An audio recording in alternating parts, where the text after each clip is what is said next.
कमाल का ताना दिया मंदिर में भगवान ने कि हमेशा मांगने ही आते हो, कभी मिलने भी आ जाया करो।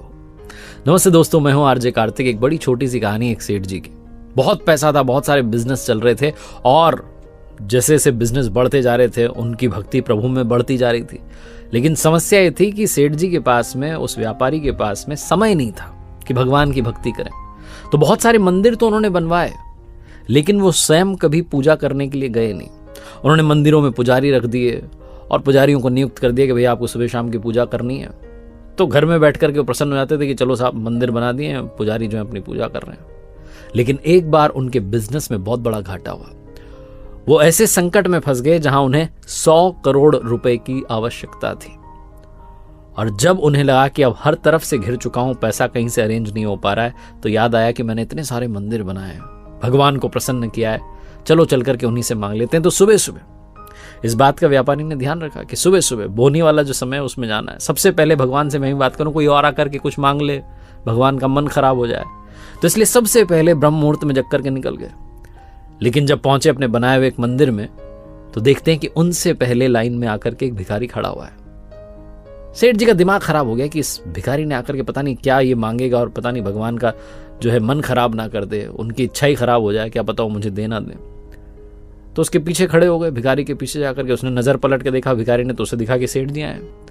अब सेठ जो थे वो ये सोच रहे थे कि भिखारी क्या मांगने आया है, इसको क्या चाहिए।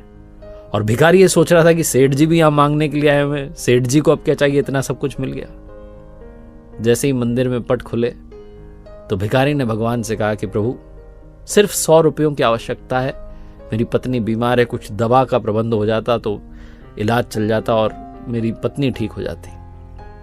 और वो बोले जा रहा था, भगवान बस 100 रुपये, बस 100 रुपये मुझे आज दिन भर में मिल जाए, ऐसी कृपा कर देना कि 100 रुपये शाम तक इकट्ठे हो जाए। सेठ जी का दिमाग खराब हो गया। उन्होंने कहा हट ही नहीं रहा, अपनी प्रार्थना चली जा रही है। बिना देरी के अपनी जेब में से 100 का नोट निकाला और उस भिखारी के हाथ में रखा, कहा जाओ दे दिए 100 रुपये, चलो निकलो भी यहाँ से, मुझे बात करने दो। भिखारी बड़ा खुश हुआ, भगवान को ढोक देकर के प्रणाम करके धोख लगा के निकल लिया कि वाह आपने तो सुबह सुबह ही काम कर दिया। अब बारी थी सेठ जी की। सेठ जी हाथ जोड़ के खड़े होकर कहने लगे, प्रभु उस भिखारी को तो मैंने भगा दिया 100 रुपये देकर के, अब मेरी बात सुन लो, मुझे 100 रुपये नहीं 100 करोड़ रुपए चाहिए, कहीं से भी उसका इंतजाम करवा दो प्रभु, बस मुझ पर कृपा बरसा दो। बोले जा रहे थे बार बार।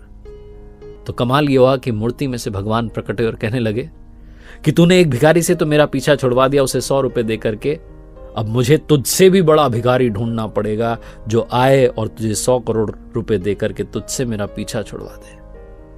सेठ जी की आंखों में आंसू आ गए। कहने लगे प्रभु ऐसा क्यों कह रहे हैं। भगवान ने कहा बस यही तो सच है, तुमने इतने मंदिर बनवाए, इतना सब कुछ करवाया, लेकिन कभी मिलने नहीं आए।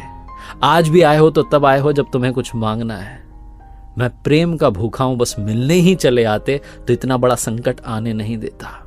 बहुत छोटी सी कहानी जिसका सार ये समझाता है कि जहां बहुत ज्यादा मांगा जाता है वहां प्यार खत्म हो जाता है, प्रेम समाप्त हो जाता है। इसलिए मांगना बंद कीजिए। अगर मांगना ही चाहते हैं तो बस सब्र मांग लीजिए कि प्रभु मुझे धैर्य दीजिए, सब कुछ मैं अपने दम पर करूंगा, बस मुझे सब्र दे दीजिए और आपकी कृपा बनाए रखिए। और जब भी आप जाएं, आप जिस भी नाम से उन्हें पुकारते हैं, जब भी आप उनके दर पर जाएं तो उनसे मिलने के लिए जाएं, उनसे मांगने के लिए ना जाएं। एक बार फिर से वही बात जो अक्सर आपसे कहता हूं, ऊपर वाली के आशीर्वाद के साथ, अपनी मेहनत के साथ, अपनों के प्यार के साथ कर दिखाओ कुछ ऐसा कि दुनिया करना चाहे आपके जैसा। देखते रहिए